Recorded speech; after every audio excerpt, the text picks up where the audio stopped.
First on BBC One.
Hello and welcome to episode 24 of the History CV of Britain.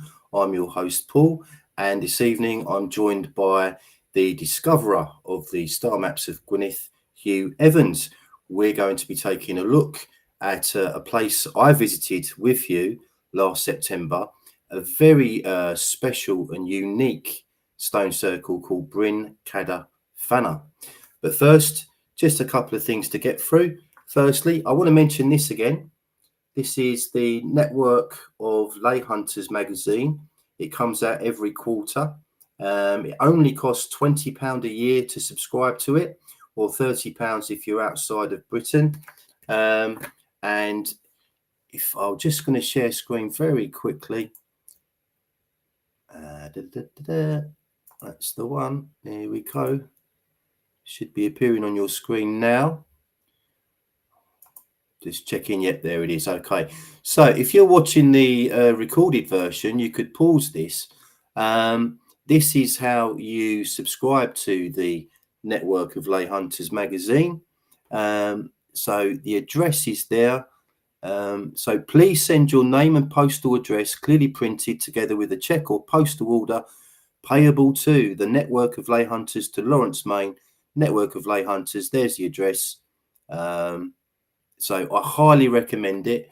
In the last magazine, we had articles from Maria Wheatley, tonight's guest, Hugh Evans, Lawrence Maine wrote in it.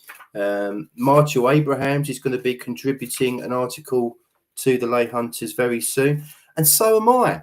I'm going to be writing a series of articles on early Christianity in Britain. So I've just started on that, and I'll probably be sharing some of it with you in each video of the CV.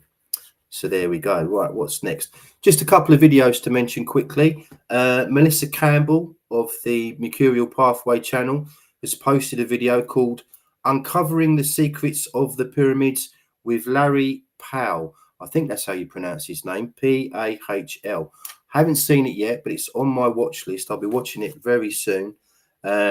And it's a great YouTube channel full of interesting things.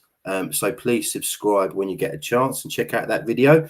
Also, tonight's guest, Hugh Evans, has released a video. It's called Pyramid Explained, Find Out the Origin. And I've linked Hugh's channel underneath this video. It's extremely illuminating, as you would expect with Hugh. He's referenced Ross Broadstock, Wilson and Blackett, and the works of Sir E.A. Wallace Budge, who was a Cornish Egyptologist going back over 100 years ago. And it's a great summary of the pyramids. And Hugh is breaking down the modern day English words using the ancient Welsh language to explain their meaning. And it's extremely good. So please do check that out in the near future. Right, I think I'm there already. Not much waffle from me tonight because I'm very excited to get things underway with you. So I just want to say that I'm extremely proud to be associated with Hugh's discovery. It's absolutely incredible what the man has discovered. You know, it's, for me, it's on a par with the discovery of Göbekli Tepe. You know, the origin of the zodiac, our number system, our concept of time. It's all been mapped out in Gwynedd thousands of years ago. So we need to give this as much exposure as we can. So on that note, here he is, the man himself, Mr. Hugh Evans. Good evening, Hello, Hugh. Paul. Good evening. How you doing? All right? Well, thank you. How are you? Yeah, not too bad, thanks. I've spent 2 hours over the allotment today, so I've been under the sun and I'm in a very good mood. I haven't. Oh, well. And good evening to the explorers.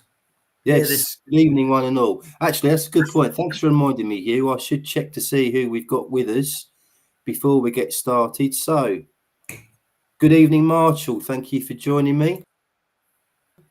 Andrew Christie is with us. And we've got somebody called Hugh Evans is in the box. We've got Meg is with us as well. And that's an interesting comment. Marshall says, well done, Hugh. Too many chemtrails. I made a video on that subject with Ralph Ellis, which you can find on my channel. Now, I don't want to get political, so I won't be doing that on this show. But I'm kind of on the fence with it all. Anyway, let's move on. So, Hugh, should we get? I just want to say, I'm going to jump in and remind everybody at this stage to give a thumbs up to the video. Yes, please. Yeah, please do my work for me tonight. Thank you, Hugh.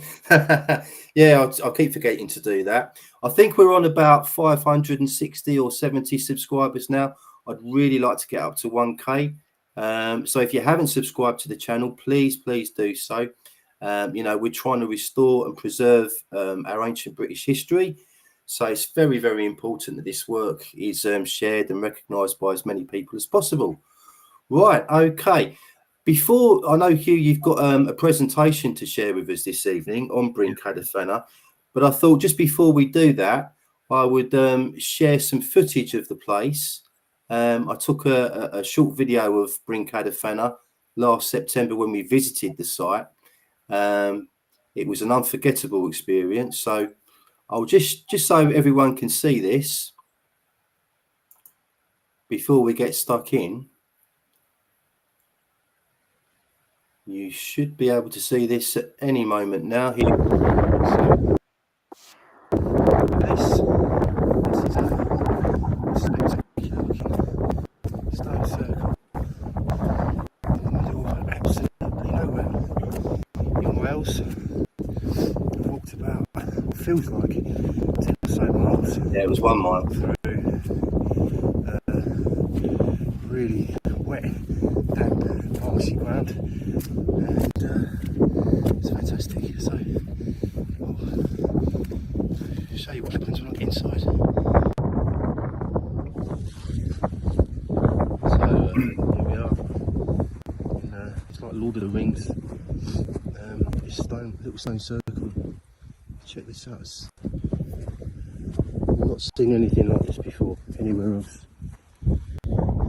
Very, very odd.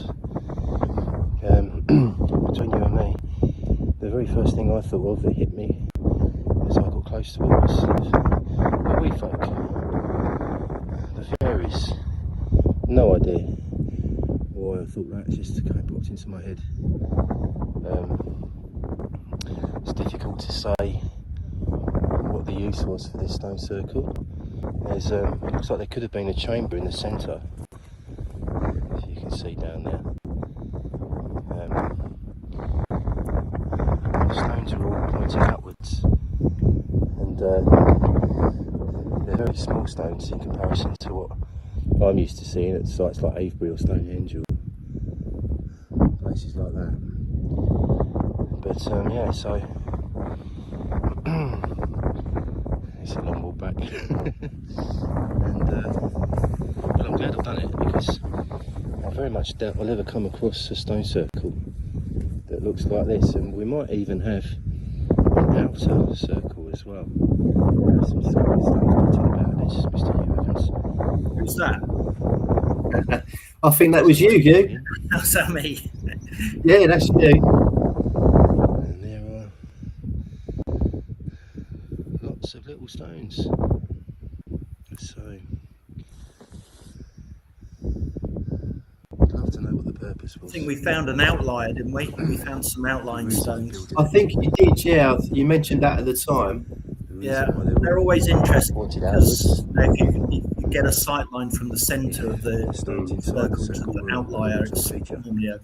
It's funny because I watched this video earlier, and initially it reminded me of a crown, this circle, but today it struck me you could kind of see this as a sun, couldn't you, almost, with the rays on the outside. Yeah, definitely.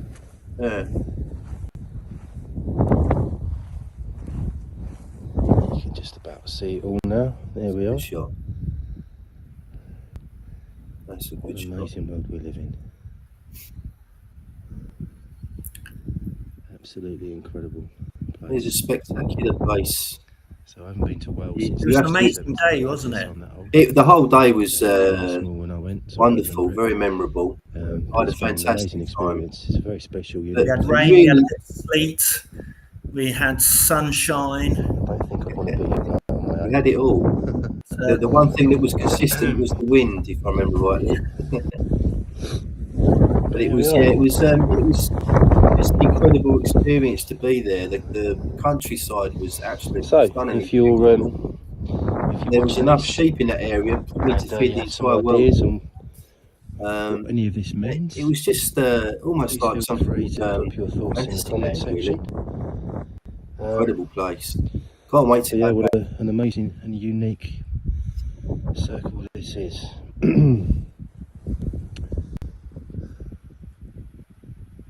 Wow. Okay. There we go.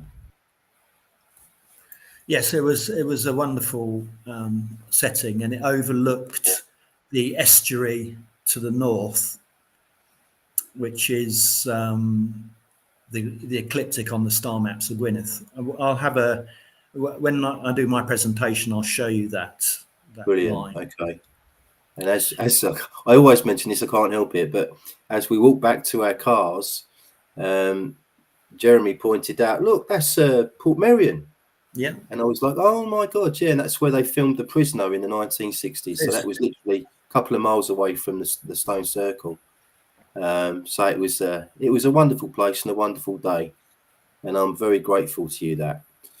So are you ready to share your presentation, Hugh? Yeah. Yep. Shall I get on with it? Yeah, let's crack on. Okay. All right. Let me see. I've got to share my screen. Are we going to use Dr. John Hart in his bright orange Kaggle as a pointer, or even a measuring system like we did in the last video? Yeah, he'll be in this one as well. Oh, brilliant. Good. So can you see my screen now? Here we go. Yeah, we're on screen.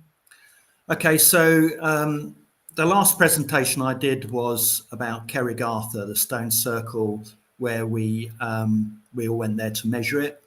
And the title of that video was Advanced Ancient Druidic Technology 1. So this is part 2, Brin Cader Faner, which we will come to a header page in a little while. And what do we mean by technology? Technology is the application of scientific knowledge for practical purposes. It doesn't have to need a battery or a power source. It could be something else. Mm-hmm. And Cerrig Arthur we'll have a look at again in a little bit more detail, and then we will go to Brin Cader Faner. Brilliant. So we also, or I have used this word advanced, and there's a conceptually this advanced civilization. Well, what do we mean by that? It means that these these ancient people, had far more ability than we have previously credited them with. We've previously just credited them with being able to gather nuts, berries, and string a few words along, but they were far more advanced than that.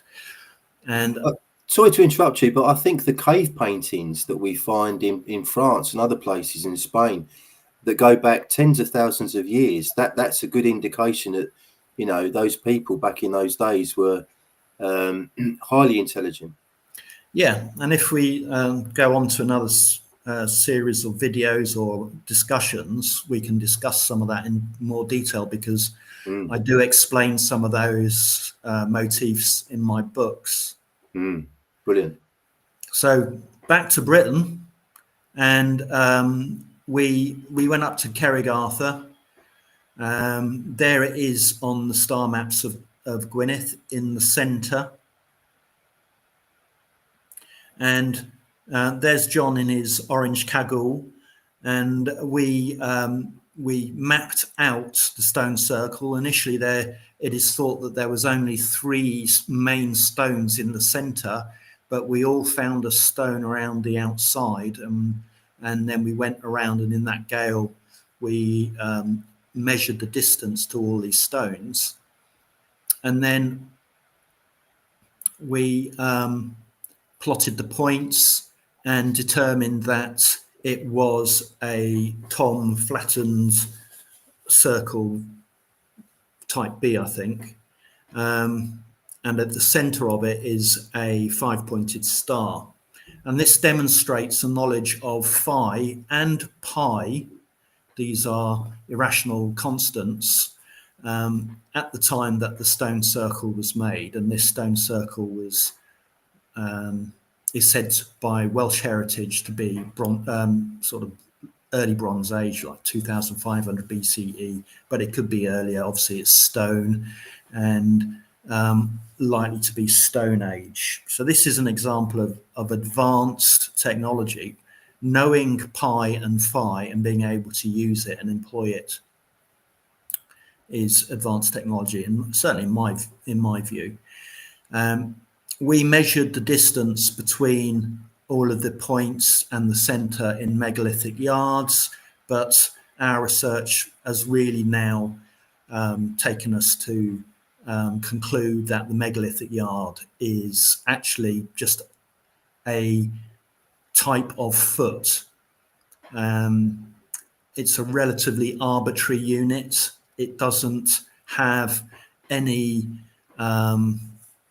basis other than the fact that Professor Alexander Thom wanted to find an average module for ancient building of stone circles. And actually what the module was, the foot.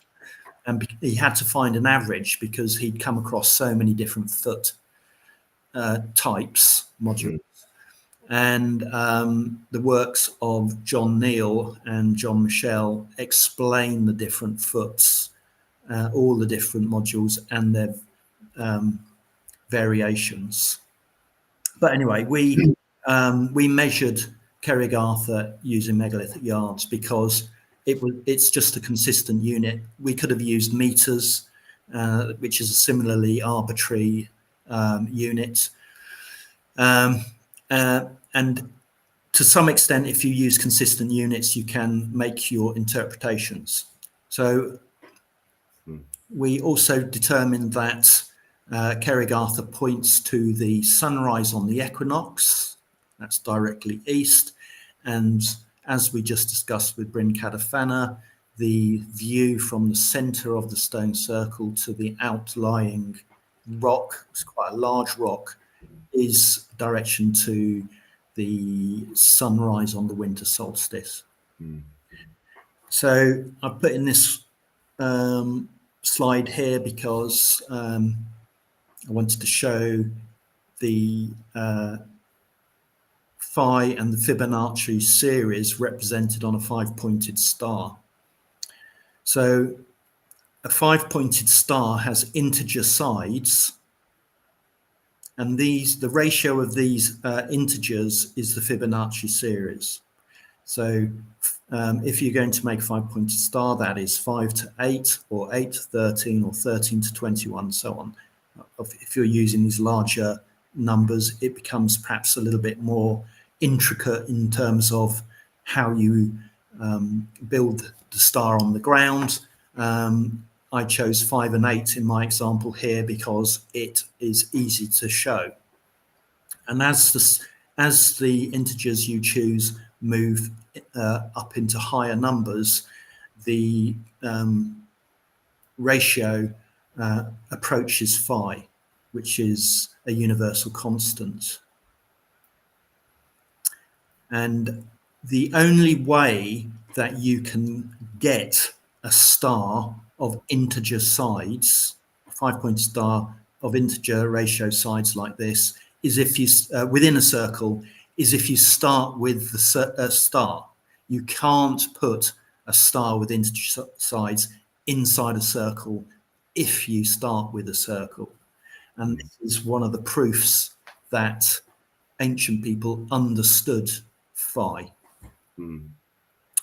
So here is Cerrig Arthur, and we looked at the name Cerrig Arthur, and I did a demonstration that this means astronomer's tool or instrument.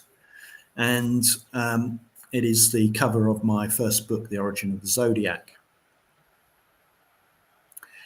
Now, I asked a local photographer to go up onto the mountain at just before sunrise on the equinox to take some pictures. And he did this, Phil Lloyd Davies, I think his name is. And this is moments before sunrise. And there is actually a little bit of cloud on the horizon, but I think you can just about see the row of hills. And perhaps Erfel needed to be just, you know, I'm already bobbing down a little bit to try to get a better angle, you know, as I look at it now. So this niche has been cut into the rock, and this was discovered by my companion Rebecca. She pointed this out, and there's actually a sort of like a handprint here as well that she saw. So this is almost like this is your how to use this instrument. Put your hand here, look through there. And this is quite a remarkable find, because the first time we went up onto this mountain, we were literally in a cloud. The cloud came down to the grass and you could barely see more than a few meters or yards. Wow. But this niche points directly to the sun rising on the equinox.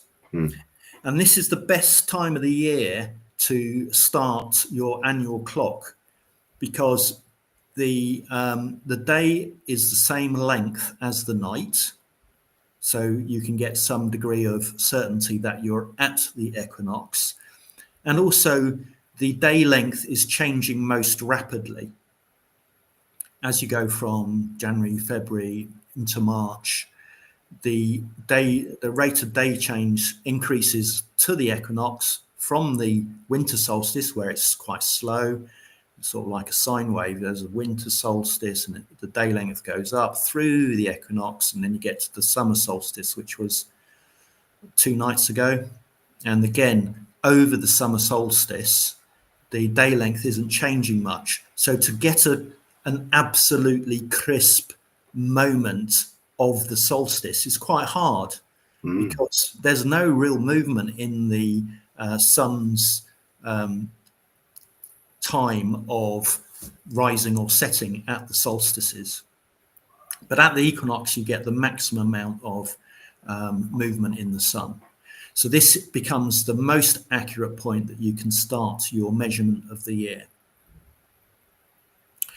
So over 4 years, because our Earth turns or makes 365.25 revolutions every year as it goes around the sun, we take sunrise on the equinox to be the same point, which is sunrise, but it's actually advancing by 1/4 of a day each day over the 4 years, and then it moves back, and we create a leap year day every 4 years to compensate for this. And that's a reasonably recent invention. Now, they got themselves in all sorts of bother in the Roman period, not having the right number of leap year days. in the very first years of the Romulus and Remus Rome, they had only 10 months and they had a very long winter month. So they were in an awful lot of mess.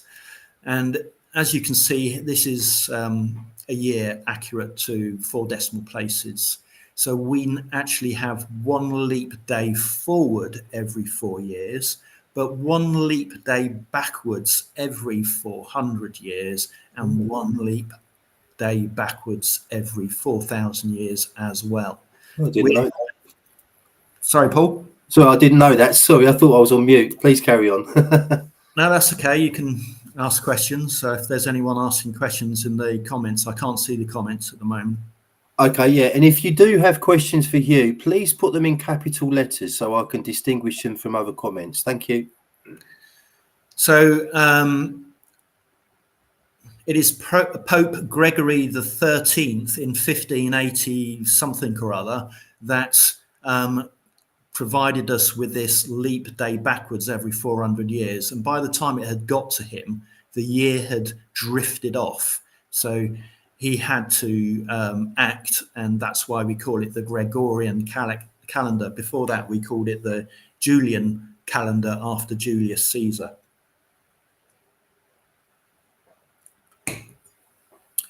So that's our calendar system and all the trials and tribulations that we've had over the last 2,000 years trying to get it right. But at Cerrig Arthur, this method of determining the equinox is right every year, because the sun only rises in that in the deepest part of the niche on the equinox every year. And this clock was accurate to the same day over thousands of years, and this was made at least 2,500 before current era. So this is an example of advanced ancient technology. So now we come to Brin Cader Faner. This is part 2. And I'm just going to show you where Brin Cader Faner is. Here is the OS map with reference. There it says Bryn Cader Faner. And I can't remember what this river's called. It's the Duirid, Avon Duirid. This is the estuary that Bryn Cader Faner overlooks. You can see down into this valley and estuary from Bryn Cader Faner. There's Port Merion that you were talking about a moment ago, Paul. Yeah. This is a commanding viewpoint, and it's on a very ancient trackway called Sarn Helen, which viewers may be familiar with. Some of your other presenters have talked about Sarn Helen. It goes right down to Nevern. It traverses the entire north-south of Wales, and it's extremely ancient. Over here, that's where Bryn Cader Faner is on Star Maps of Gwynedd. That's where Cerrig Arthur was. This is the ecliptic of the star map, and it is actually the rivers, the main rivers. So this main river up here is here, and this is the ecliptic, and there are rivers that go around here. That's the Dovey, and it goes up to there, and then this is these are also rivers. So this is the ecliptic. And how do we know this? Well, all of these constellations are sat on the ecliptic, the 12 constellations of the zodiac. And we know that these are the 12 constellations because all the hills and the various other features are named to reflect that constellation or the particular constellation in that area. And I have identified all those in my book, The Origin of the Zodiac. So that's where Brin. Sorry, Hugh, but it's just incredible to kind of contemplate how they would have set all this out initially. without maps, without being able to see the land from the air. It's just incredible. It is incredible, yeah. It gets less. It doesn't get less incredible with time either. No. If you go and visit, you have visited, but as you visit and drive around now, we can get around more quickly. But you know, there's so many places that reference correctly the component of the star map that they're in. It's not a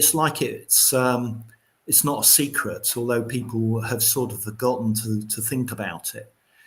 It's like imagine if you drove around an English town and you could see signs for the police station or the post office, the hospital. You know, you'd think it was normal, wouldn't you? You'd know what all these places were. Well, it's just the same in Gwynedd, except for it's all written in Welsh. So that's the location of Brin Cader Faner. So here is a picture, and this is one of the moments that it wasn't raining. It's quite bright.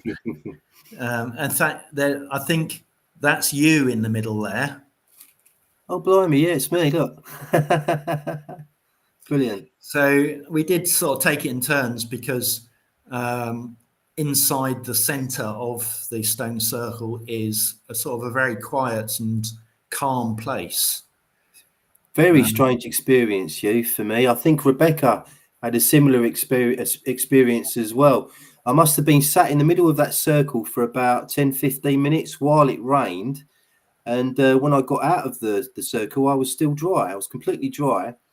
And I just had a feeling of real calmness and warmth. And it was a very, very special moment. Yeah. So the people have brought together lots of stones, like you said in the video, and created this monument. And the larger stone's been stood in a ring, and it is more like a sunburst than a crown. There are too many points for it to be a crown, probably. And they're slightly, as you can see in the picture, they're slightly angled out. So that was not that crown-like. But yeah, it is more like a sunburst. And this was the religion, if you like, of those ancient people. If you could have called it a religion at that time, it probably wasn't like religions we know today, but they were a solar and lunar following people. And it was their day, their night. It was absolutely everything to them, and the stars, I think. Obviously, we can't ask them, although they tell us through the star maps. Now, so this stone circle is a very important position. Not only is it on San Helen, so ancient people traversing the mountains would want to go from known point to known point, so that they know that they're going in the right direction, and you know, they could manage their journey. But it's also in a sort of like a strategic location above the estuary, so anyone who's watching from the from up here at the stone circle can see activity coming into the estuary. And I believe that the stone circles were set up so that astronomers could come back to exactly the right place time and time again and quickly orientate themselves. You know, if you think about a standing stone, you know, you can go to that stone, but can you orientate yourself well or very quickly? Not really. But if you have a stone circle with multiple facets to it, then you can orientate yourself very quickly. And we didn't get a chance to look at any alignments at this stone circle. It is truly majestic. And I don't think it was one that was measured by Professor Alexander Thom. So we don't know whether it was what type of circle it is, or whether there's a 5-pointed star there. But yeah, I think if I went back, I would perhaps try to do a bit more measurement on it. So there's you again in the middle. Oh yeah, brilliant. So let's have a look at the name, Brin Cader Faner. So Bryn is a hill. That's the most common use. And it is a point of importance on a hilltop. A cadder is a chair or a controller, and we have that sense today because we have a chair of a committee is the controller of a committee. But the origin of chair is cadder, and that comes from the smaller word ca, to hold, to keep. Faner means supreme. Wow. And the first element, fan, is very similar to ban, and they mutate to between each other. So bach and fach both mean small. That's another example. That's interesting. Sorry, yeah, that's very interesting because you've got Cader Idris, which I've been to as well, and one really gets the feeling that that particular site is extremely important. Cadder, yeah. Yeah, but yet we've got this one. Faner means supreme or topmost. Does that indicate that this was possibly the most important site in the area of Gwynedd? Maybe. Yeah. But so fan, it does. Faner means supreme. Ban means topmost, and this is where we get the English word banner. You know, like the flag at the top of a pole. Mm-hmm. That's where that comes from. But there is also the celestial interpretation of Brin Cader Faner. Bryn is also a group of stars, or even a bright star in itself. And an example is Bryn Sion, which is near Dyffryn, near Dinas Mawddwy. Mm-hmm. And that is the Hyades, which is a star group.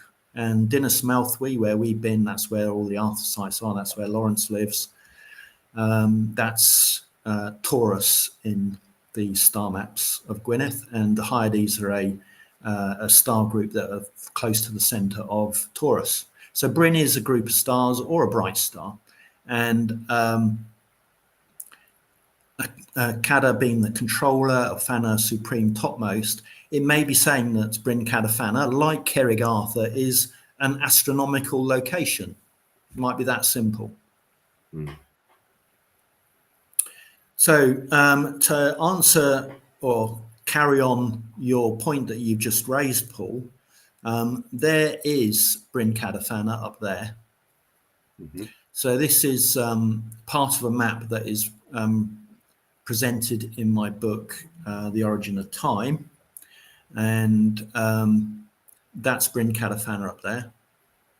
Okay. That is Cerrig Arthur, which we talked about. Mm-hmm. There is a stone circle at Arthog, just above Arthog. There's a little town there called Arthog, and I think the stone circle's called something to do with Arthog, and that's Llynau Cregennan, the Corona Borealis location. And at the bottom here is Eglwys Gwythalod. And this is a direct line north-south between these three stone circles. Wow. This is Cader Idris.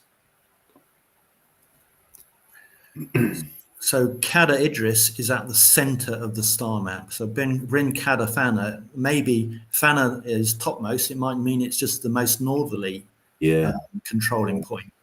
Mm. Cader Idris is perhaps the most important controlling point, because Cader is a chair, but also a controller, and Idris means Lord. Ris are points, and Ris with a Y are courses. So Lord of the points and courses, where's the stars, isn't it? Mm. So that's Cader Idris. So I have shown these alignments So from Cader Idris to Lech Idris and Pig Idris. Pig Idris is a mountain just above the standing stone Lech Idris. That line is directly north-south. And you were saying a minute ago, how did they get these alignments? I'd been to both Cader Idris and Lech Idris and Pig Idris. You can barely see Cader Idris. And whereas that may be doable, you could do it at night, maybe set a fire somewhere and try and get a bearing. This is definitely not visible. Yet these three stone circles are in a direct line north-south. And in some instances, there are 4 stone circles in a direct line. People can say, oh, you're making up lines between points. It could be anything. But when you get 4 stone circles in a line that's directly north-south, there's got to be intent involved. It can't just be coincidental. So this is an important site, Eglwys Gwynedd. The stone circle is quite a small stone circle, but it's on a line due north-south with Brin Cader Faner, but it's also directly due east of stone circles to the east on the star maps of Gwynedd. And this distance here is exactly 1/5 of a degree latitude. And that distance there from Eglwys Gwynedd to Brin Cader Faner is exactly 1/5 degree longitude. Wow. So the only reason that you would want to do this is if you were taking very accurate measurements. And you would have had to have people at each of these sites and taking measurements of something that's like the movement of a star past a certain point. So they would all have to be doing it at the same time. And then they'd have to all get together to compare their results. And they would have to have some sort of intent. It would have had to be for a reason. You don't do these things for jolly japes on a Saturday night. So there's also a line directly east-west from Bryn Cader Faner to Mol T Ichaf, which again we can talk about in a future episode. Lovely. And that one has that site has been surveyed by Professor Alexander Thom. So last slide on Bryn Cader Faner on the star maps of Gwynedd. These are some of the constellations. That is the constellation Aquila, and that's Scorpio. And the bright star Antares is there. The bright star Altair is there. There's Pig Idris, which we talked about a moment ago. So Cader Idris is directly underneath this point. But there is a direct line between Bryn Cader Faner, Carned Iago, which is another viewing point. This is a high point in this area here, and this is the constellation Delphinus. And there's a group of high points here, and this is Aquelius, and that is a direct line. So what is interesting about these two constellations, Aquelius and Delphinius, is that they're virtually invisible. All the stars in these constellations are magnitude 4 or dimmer, which means you need a telescope to see them. And even if you could see one of the dim stars, to be able to make out the constellation of dim stars is absolutely remarkable. Yeah. So you need a telescope, and we know that the ancient people did have lenses. Yes. So I think with the right combination of lenses, you would have been able to see this constellation here and this constellation here. Now, these constellations were named by, or they're Ptolemaic, which is around about 150 of the current era. And that's why this is Latin, and it is supposed to mean, in Latin, little horse, equelius. But in my book, The Origin of Time, I explain what that means. Maybe we'll come to that in a different episode. Mm-hmm. But the Romans didn't know these constellations were here, yet they were able to report their existence relying on previous astronomers. And the only reason why there are constellations in the night sky in these locations, now called Delphinius and Equelius, is to be in a line with Bryn Cader Faner, so that the Star Maps of Gwynedd can operate as a combined observatory. That's the only reason why these two constellations exist. Incredible. Yeah. Wow. So Multi Uchaf, that is there.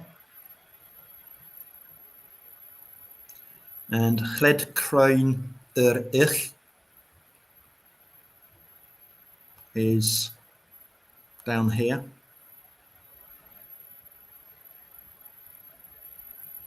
And Eglis Gwithlod I've already shown you. So I will, if you want to have me back, I'll talk a little bit more about these three stone circles and then conclude. But as a parting observation, this, and I will explain it when we do Eglis Gwithlod. Eglis is the origin of Latin ecclesia, French église, and this is Spanish iglesia. There is no intrinsic meaning in any of these languages. They've just inherited these two modern languages from Latin, and Latin has been inherited from Welsh. There is intrinsic meaning in this, and we will do that another time. And I've also put church down at the bottom here. Kirch, church, Kirche is from quer or queer, which means a turn. And it may be that that the church was on the sacred circle. You know, they would draw out a radius and create an acre circle, and that would be the sacred site. Later in when the buildings were actually constructed, they called it the church, but that's what it means. That's the origin of that word. So, Brin Cader Faner, Advanced Ancient Druidic Technology, Part 2, Conclusion. A common language measurements and numeric system was being employed across the whole of Britain at least 3,500 BCE, and the people were demonstrating an advanced knowledge of geometry and astronomy, hence advanced ancient technology.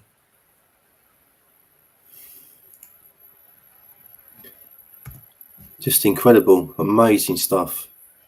Do you think it's possible to kind of work out roughly? I mean, I know you just said 3,500 BC, but I have a feeling it's probably a lot older than that. Do you think that perhaps this particular culture that built the Star Map of Gwynedd were perhaps at the forefront at the very beginning of megalithic culture? Yeah, absolutely. We have to start off with some of these dates because a lot of people have put time and effort into it, and it's almost a case of at least. That's the bit that everybody leaves off. At least 3,500 before current era. You know, Göbekli Tepe, at least 11,700 before current era, because it has been carbon dated. And that leaves, I mean, that's a more accurate, presentation of the facts. And it also opens up the scope for discussion.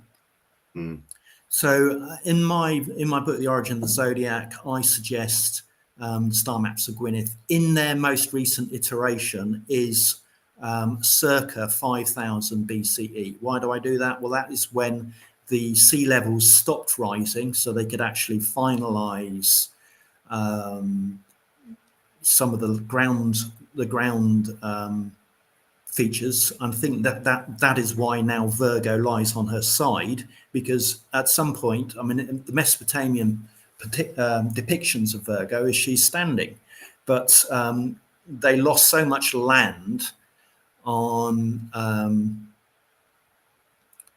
they lost so much land to the rising sea levels that they had to recraft the constellations, and the constellations need remapping periodically because some of the stars move. And we're told this. We're told that Enoch in the Bible goes up to be with God.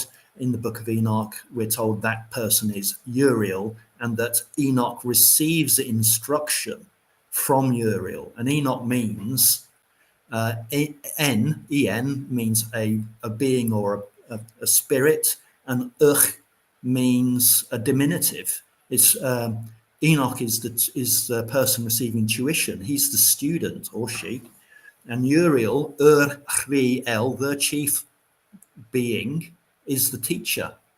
Incredible, yeah. So I think the last iteration was 5500 BCE, because that's roughly when Enoch was around, and just using a very broad brush date of 6,000 years ago for the Great Flood. I'm not going to get too hung up on some of these dates because my work's not about definitively dating the Star Maps of Gwynedd. It is about establishing their presence and their relationship with the heavens. Yeah. But I think an ancient people had already surveyed the world and navigated the oceans, because there are constellations present in Gwynedd, on Snowdonia, that are barely visible even at the most opportune point of the precessionary cycle, and they're correct. So it demonstrates a really comprehensive understanding of the night sky that's not available from North Wales, but whoever brought it to North Wales knew about it, having the experience of, one, navigating the globe, but two, also watching the stars for an incredibly long period of time. You know, you can't name the stars correctly, like Arcturus, Arctur, the superior turning point, without watching Arcturus, the star, move over about 100,000 years and realizing that it's going around our heavens in repeating circles, and that as viewers from Earth, we must be going around it for it to appear to be going around us. So I don't know where these ancient people started out from. Academics do point to a bottleneck 70,000 years ago from some great cataclysm. Don't know what it was. It might be Mount Toba eruption. It might have been something else that caused Mount Toba to erupt. But they, on the strands of human DNA that are available to our records, they see that human adults reduced down to about 10,000 adults 70,000 years ago. And to my rationale, that provides the opportunity for a common language to emerge and a common perception of the heavens. And I think it's these people did seek out North Wales to set out their star map, because it's not too far north. If you go too far north, then the day lengths are too long in the summer and too short in the winter. And obviously, if you go to the equator, there's no change in the day length at all. So you don't know your arse from your elbow, do you? So you know they chose Gwynedd. It's extremely remote and well protected just by its remoteness. They needed the mountainous region, and those characteristics have enabled that the language has remained intact. You know, all the hordes of people that invaded our country over the millennia and the religions that tried to become dominant, none of them penetrated into North Wales. That's very true. Yeah. So when I saw some questions here. There's one from Andrew Christie. Is there any theory on why 1/5 of a degree was chosen? Well, I will explain that in the next episode if you don't mind. Good. Something to look forward to. Yes, absolutely. There is a fantastic theory. Brilliant. And, okay. It takes it to another level. Okay. Let's just take a few comments from the audience before we finish for this evening. Now, if you do have specific questions, it really helps me out if you put them in capitals, because sometimes there are so many comments and it's hard to distinguish what's the question. There's one from John of Tadley. Oh, is it? I haven't even seen who's just returned from Carningley. Oh, yes, that's right. It appears he survived. Who erected these stones? Well, the Druids did. Of course, he knows the answer. Okay, right. Sorry, I'll go back there. I'll just put some up.